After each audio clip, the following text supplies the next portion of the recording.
Okay, so going back to a little bit to more basic stuff, and this goes back to basic physics.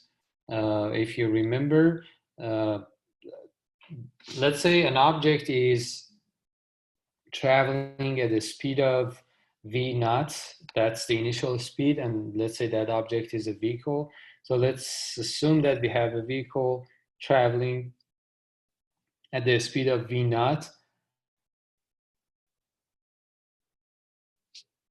and it starts to accelerate an increasing speed to a final speed of v, uh, and both v and v naught are in feet per second.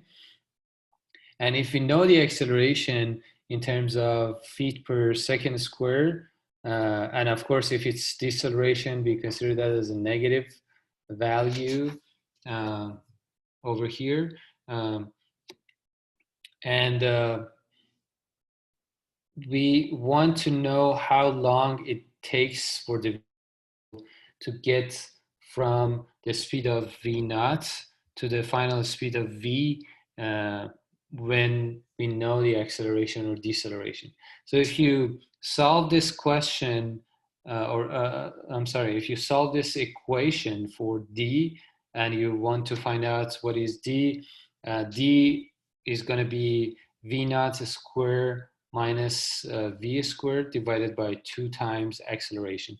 And again, if it is if this is acceleration, if the vehicle is increasing the speed from the initial speed, that's going to be a positive number. The acceleration number, the acceleration is a positive number, and if it's a deceleration, then we need to consider a as a negative number.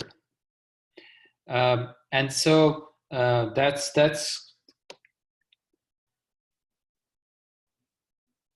the basic equation to find out what is um, the acceleration distance or deceleration distance.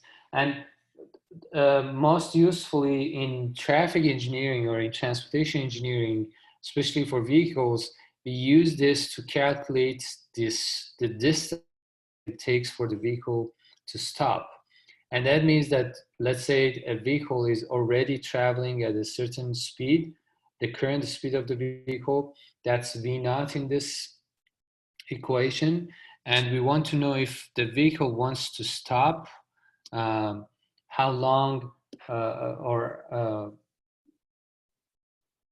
how many, let's say, feet it takes for the vehicle to stop from the initial speed of V naught. So in this case, when we are considering the stopping criteria, the V in this equation is going to be 0. So the distance, the stopping distance, D is going to be V naught squared, the square of the initial speed of the vehicle to the power of 2 divided by 2 times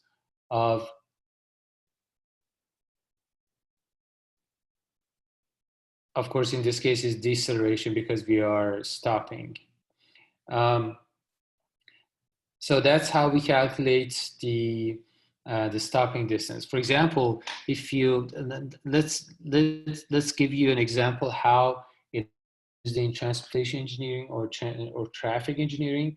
Let's say you're designing a stoplight, right, for an intersection, and let's say you are working as a transportation engineer for the city of Los Angeles, and you are designing a stoplight or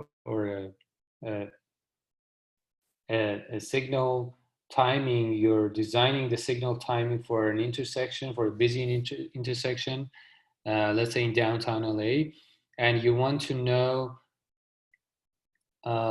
what is the stopping distance of the vehicle traveling and on that street that once the traffic light is becoming red, how long it's going to take for the vehicles to stop, or how far it's going to it's taking vehicles to stop once they see the red light. So in this case, again, the V naught square, V naught is the initial speed of the vehicles, and we assume that that's going to be the posted speed on that street. For example, if this is an urban street with the maximum design speed or maximum speed limit of 35 miles per hour, that's going to be your V naughts. But make sure that you are not confusing the units here, because for example in most problems they give you the initial speed in miles per hour, and you should first thing you should do is to convert that to feet per second, and then uh, just plug in all the variables in this equation. And a is the deceleration rate for for uh,